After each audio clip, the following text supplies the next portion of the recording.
Shri S സമ്പത്ത്,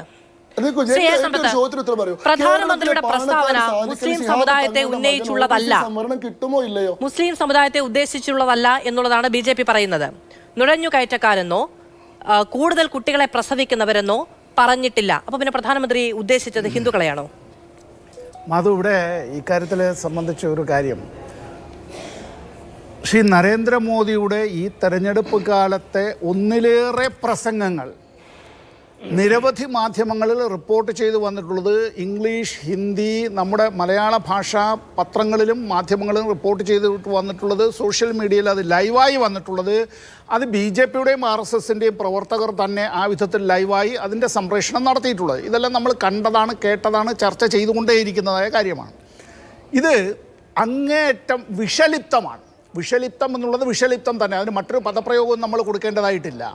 നാവിൻ്റെ തുമ്പിൽ നിന്ന് അത്തരത്തിൽ മരണത്തിൻ്റെ വിഷത്തെ അങ്ങനെ വമിപ്പിക്കുന്നതായിട്ട് വരുന്നു എന്ന് പറയുമ്പോൾ തെരഞ്ഞെടുപ്പ് പെരുമാറ്റച്ചട്ടത്തിൻ്റെ ലംഘനമല്ലേ?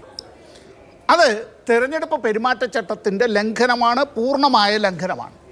എന്തുകൊണ്ട് തെരഞ്ഞെടുപ്പ് കമ്മീഷൻ അത് ഇടപെടുന്നില്ല എന്നുള്ളത്, CPIMൻ്റെ നേതാക്കൾ അത്തരത്തിൽ ഒരു പരാതി കൊടുക്കണമെന്നോ അല്ലെങ്കിൽ കോൺഗ്രസിൻ്റെ നേതൃത്വം പരാതി കൊടുക്കണമെന്നോ ഒന്നും അവിടെ ഇല്ല. ഇവിടെ ഇത്തരം കാര്യങ്ങളിൽ ഇന്ത്യയിലെ തെരഞ്ഞെടുപ്പ് കമ്മീഷന് അവർക്ക് സുവമോട്ടോ ഇക്കാര്യത്തിൽ നടപടിയെടുക്കാനായി കഴിയും. പക്ഷെ മനസ്സിലാക്കേണ്ടുന്നതായ കാര്യം, ഈ തെരഞ്ഞെടുപ്പിൻ്റെ വാച്ച് ഡോഗ് എന്നുള്ളത്, ഞാൻ അതിൻ്റെ എല്ലാ വിശുദ്ധിയോടും കൂടി പറയുകയാണ്, ഭരണഘടനാ സ്ഥാപനമാണ്.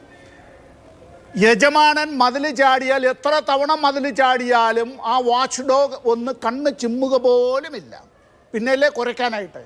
ഇതാണ് ഇന്ത്യയിലെ തെരഞ്ഞെടുപ്പ് കമ്മീഷൻ എത്തപ്പെട്ടിരിക്കുന്നത്. ഗോയലിൻ്റെ രാജി എന്തുകൊണ്ട് എന്നുള്ളതിനെ സംബന്ധിച്ച് രാജ്യത്തിന് അറിയണമെന്ന് ആഗ്രഹമുണ്ടെങ്കിലും ആർക്കും അറിയാനായി കഴിയുന്നില്ല എന്നുള്ളതും, അത് കൃത്യമായി എങ്ങനെയാണ് ഈ പറയുന്നത് പോലെ മിനിറ്റുകൾ കൊണ്ട് മാനിപ്പുലേഷൻസ് നടത്തി അത്തരത്തിൽ തങ്ങൾക്ക് വരുതിയിൽ നിൽക്കാവുന്ന ആളുകളെ, അതുമായി ബന്ധപ്പെട്ട് തന്നെ ഈ ലോക്സഭയിലെ പ്രതിപക്ഷ ഗ്രൂപ്പിൻ്റെ നേതാവ് തന്നെ പറഞ്ഞിട്ടുണ്ടല്ലോ ഇക്കാര്യത്തെ സംബന്ധിച്ച്, എൻ്റെ മുന്നിലേക്ക് കമ്മിറ്റിക്ക് വരുമ്പോൾ കുറേ ആളുകളുടെ പേര് വിവരങ്ങൾ വരുന്നു എന്നുള്ളതല്ലാതെ അവരെ സംബന്ധിച്ചുള്ള ബാക്ക് ഹിസ്റ്ററി മറ്റൊന്നും എൻ്റെ മുന്നിലേക്കില്ല, എനിക്കിത് വെരിഫൈ ചെയ്യാനായി കഴിയുന്നില്ല എന്നുള്ളതും ഇങ്ങനെയാണ് ഇവിടെ നടക്കുന്നത്. എന്ന് മാത്രമല്ല, സുപ്രീം കോടതിയുടെ ചീഫ് ജസ്റ്റിസിനെ അടക്കം അതിൽ നിന്ന് പുറത്താക്കിക്കൊണ്ടാണ് അത്തരം കാര്യങ്ങൾ നടത്തുക. സുപ്രീം കോടതിയുടെ ചീഫ് ജസ്റ്റിസ് ഉണ്ടാകണമെന്ന് സുപ്രീം കോടതിയുടെ വിധി ഉള്ളപ്പോൾ ആ വിധിയെ മറികടക്കാനായി അത്തരത്തിൽ പുതിയ ഒരു നിയമനിർമ്മാണം കൊണ്ടുവരുന്നു എന്നുള്ളത്.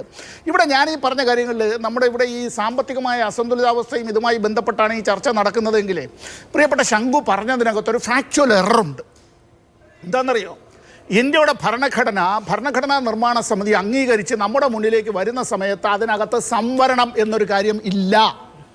Balaji versus state of Mysore എന്നുള്ളൊരു കേസുണ്ട്. Balaji versus state of Mysore എന്നുള്ള കേസ് ഈ രാജ്യം ഉള്ളിടത്തോളം കാലം നിയമ വിദ്യാർത്ഥികൾ പഠിച്ചേ മതിയാകും. അത് അങ്ങനെ സുപ്രീം കോടതിയിലേക്ക് കേസ് വരുന്നത് സംവരണവുമായി ബന്ധപ്പെട്ട വിഷയത്തിലാണ്. അങ്ങനെയാണ് ഇന്ത്യൻ ഭരണഘടനയിൽ പട്ടികജാതി പട്ടികവർഗ സംവരണത്തിന് വേണ്ടി ഇന്ത്യൻ ഭരണഘടനയിലെ ആദ്യത്തെ ഭേദഗതി തന്നെ വരുന്നത്. അതിനുശേഷം നിരവധി ഭേദഗതികൾ വന്നു. നമ്മുടെ ഇതുപോലുള്ള ചില ചർച്ചകളിൽ ശംഖു പറഞ്ഞിട്ടില്ലെങ്കിലും മറ്റു ചില നേതാക്കൾ പറഞ്ഞിട്ടുള്ളത് എന്താണ്, നിരവധി തവണ ഭേദഗതി വന്നു, ഞങ്ങളല്ലല്ലോ ഉത്തരവാദി എന്ന്. ഭേദഗതി വന്നതിലേ 21 നിന്ന് 18 വയസ്സായി അത്തരത്തിൽ നമ്മുടെ വോട്ടവകാശം, അങ്ങനെ ആ 18 വയസ്സുകാർക്ക് വോട്ടവകാശം നൽകിയത് തീരുന്നില്ല. ഇവിടെ ഈ നഗരപാലിക ബില്ല് കൊണ്ടുവന്ന് ആക്റ്റാകുന്നു, പഞ്ചായത്ത് രാജ് ആക്ട് വരുന്നു, ഈ GST കൗൺസിൽ വരുന്നത് തന്നെ ഒരു ഭരണഘടനാ ഭേദഗതിയെ തുടർന്നാണ് ഇത്തരം കാര്യങ്ങൾ വരും. നമ്മളിതിലെ ഈ സംവരണ ആനുകൂല്യങ്ങളെ സംബന്ധിച്ചെല്ലാം പറയുമ്പോഴും അത്തരം കാര്യങ്ങൾ അത് അവകാശമാണ് എന്നുള്ള കാര്യത്തെ സംബന്ധിച്ച് നമ്മൾ മനസ്സിലാക്കണം. ഇവിടെ മണ്ഡൽ കമ്മീഷൻ റിപ്പോർട്ട് വന്നത് ഭരണത്ത് വർഷങ്ങളോളം വെച്ചുകൊണ്ടിരിക്കുമ്പോൾ അത് നടപ്പാക്കുന്നതിനുള്ള ധൈര്യവും മാർജവും കാണിച്ചത് VP സിംഗിൻ്റെ ഗവൺമെൻറ്റാണ്. ആ ഗവൺമെൻറ് അതുകൊണ്ട് തന്നെ അട്ടിമറിക്കപ്പെട്ടു എന്നുള്ളതൊരു കാര്യം. ആ സാമൂഹ്യ നീതിയെക്കുറിച്ചാണ് RSSും BJPയും പറയുന്നതെങ്കിൽ അന്ന് നുണപ്രചരണങ്ങൾ നടത്തിക്കൊണ്ട് വിദ്യാർത്ഥികളടക്കം രംഗത്തിറങ്ങാനും അത്തരത്തിലുള്ള ആത്മാഹുതികളടക്കം നടത്താനും അങ്ങനെ അഴിഞ്ഞാട്ടം നടത്താനുമെല്ലാം അങ്ങനെ നടത്തിയ ചരിത്രത്തിൻ്റെ ഭാഗമാണ്. ഞാൻ ആ മുറിവുകളൊന്നും ഇപ്പോൾ മാന്തി പുണ്ണാക്കുന്നില്ല. ഇവിടെ ഇന്ത്യയുടെ പാർലമെൻറ്റിൽ ഇന്നത്തെ ഗവൺമെൻറ്, രണ്ടാം NDA ഗവൺമെൻറ് നൽകിയിട്ടുള്ള കണക്ക് ഞാനെന്ന് പറയാം.